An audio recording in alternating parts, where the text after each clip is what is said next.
حدیث کے الفاظ سے رسول اللہ صلی اللہ علیہ وسلم نے فرمایا من دخل السوق، جو بازار میں داخل ہوتا ہے اور صرف یہ کلمات پڑھ لے لا الہ الا اللہ وحدہ لا شریک لہ لہ الملک ولہ الحمد یحیی ویمیت وہو حی لا یموت بیدہ الخیر وہو علی کل شیء قدیر، اتنے الفاظ پڑھ لے 4 انعامات سے نوازا جاتا ہے۔ كتب الله له ألف حسنة ومحى عنه ألف سيئة ورفع له ألف درجة وبنى له بيتا في الجنة۔ رب تعالی جہاں اس کی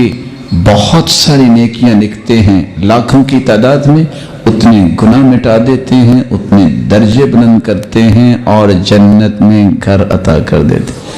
بھائی ہم بازار جاتے ہیں، چلو کچھ پروفٹس آئیں گے، گھر بنے گا، یہ دعا پڑھ لیا کرے، شاید دنیا میں کوئی بنے نہ بنے، جنت میں تو بن جائے گا۔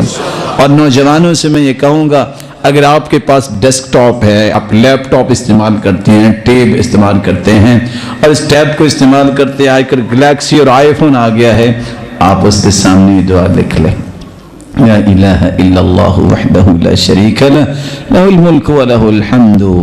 یحیی ویمیت وہو حی لا یموت بیدہ الخیر وہو علی کل شیء قدیر۔ کیونکہ شیخ پورے کا بازار تو بہت چھوٹا ہے، آپ جب انٹرنیٹ پہ بیٹھتے ہیں تو اتنے بڑے بازار پہ بیٹھتے ہیں، نہ جانے وہاں سے واپس بھی آئیں کہ نہ آئیں، اس لیے دعا پڑھ لیا کریں۔